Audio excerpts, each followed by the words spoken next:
Welcome to There Is No Clash. Here at There Is No Clash, we recognise research as an independent force with the power and the authority to challenge the old and construct the new, to create an energy that will further guide logical inquiry and to contribute to intellectual and scientific progress.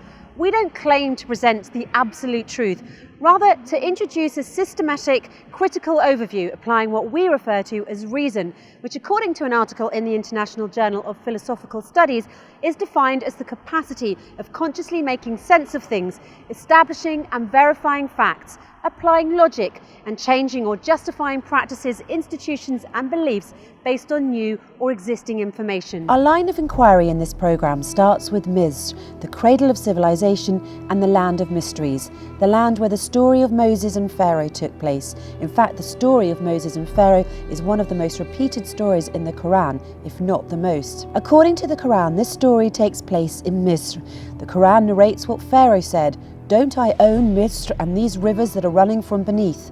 Moses also addresses the Israelites and says, "Descend to Misr." Where exactly is Misr that is being referred to in the Quran, and what are its borders? Is it the current Egypt that we know now, with borders from Alexandria in the north to Aswan in the south?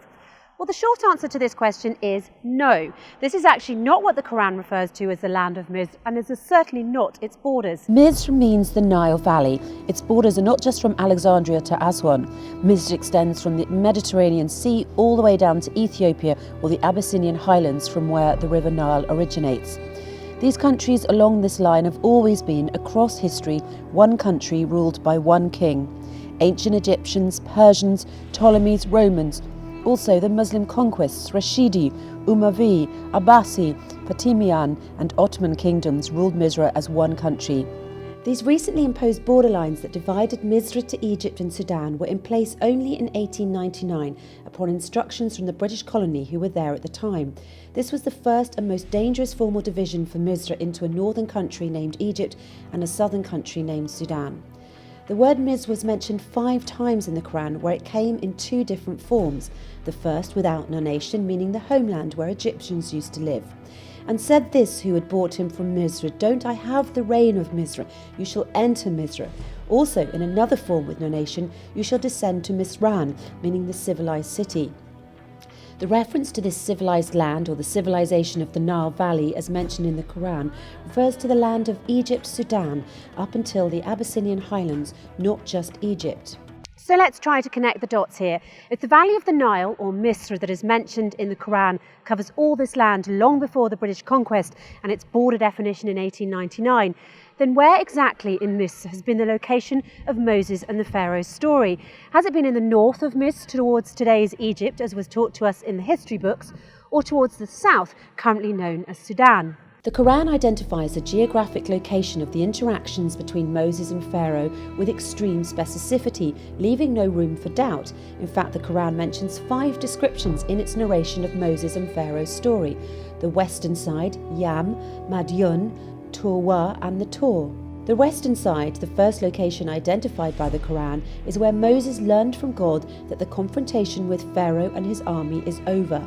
He also learned the timing of his escape with the Israelites from the tyranny of the Pharaoh.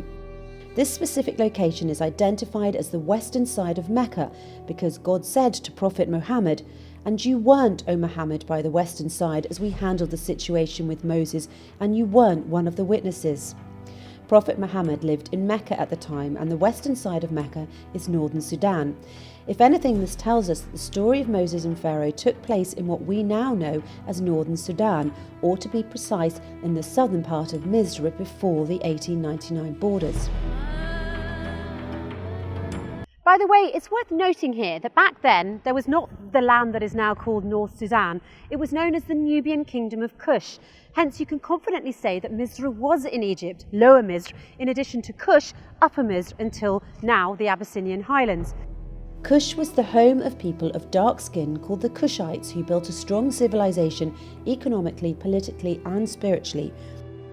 In fact, the people of Kush built around 300 pyramids compared to the 60 pyramids built in Lower Misr, Egypt.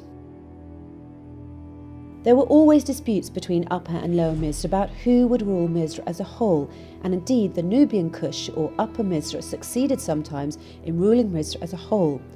Eventually, the lower Mis, Egypt, succeeded afterwards to control the reign of Mis as a whole.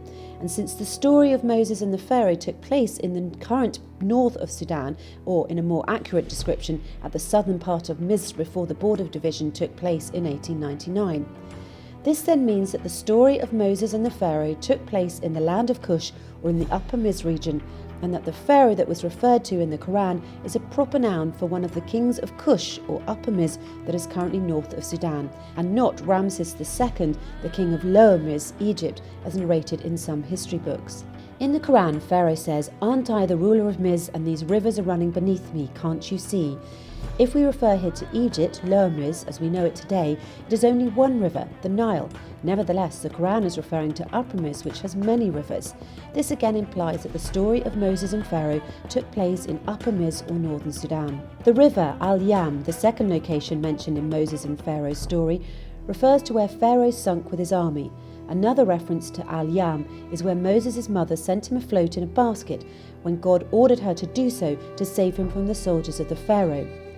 At the beginning of Surat Taha, God says to Moses' mother, "And put him in the coffin and throw him in Al-Yam," referring her to the river. In the same chapter, towards the end of the story of Moses and Pharaoh, God says, "And the Pharaoh and his soldiers followed them, and they've seen from Al-Yam what they've seen." So while we agree that Moses at the beginning of the story was thrown in Al-Yam and the Pharaoh at the end of the story sunk in Al-Yam, we associate two meanings to Al-Yam.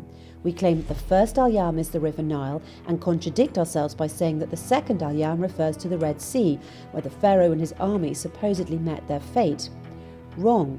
Both instances refer to the river where Moses was left as a child and the place where the Pharaoh and his army sunk beneath the waters. It's clear that Al-Yam in the Quran refers to the same location, which is the River Nile, specifically the part of the Nile in northern Sudan. In fact, the word yam linguistically means water as a source of life and food, and it was used to refer to the Nile Valley in this region, starting from the 4th cataract to the 6th cataract. This area, Yam, is one of the most fertile areas in the Nile Valley and is now called Shendi Branch, where the Nile starts to become wider and with lower fertile banks. Obviously, you're beginning to question here, what about the verses in Quran that explain Moses crossing the sea and the fatal ending of Pharaoh and his army beneath the waters? The Quran says, "And as we parted the sea and we rescued you and sunk Pharaoh and his followers while you were wandering." Let's address this. The Quran was revealed in Lesson Arabic, so they understand. Arabs use the word bahra for sea or for any large body of water like oceans, seas, rivers, lakes, etc. For example, in Surat Al-Furqan, "And he who combined water from both seas, one is fresh and drinkable, and the other is salty and not drinkable, and made between them isthmus and carved rocks." Similarly, "And the two seas are not equal. This is fresh and drinkable, and this is salty and not drinkable." The Quran here is clearly referring to the sea as a big body of fresh or salty water, whether it's actually a river or a sea.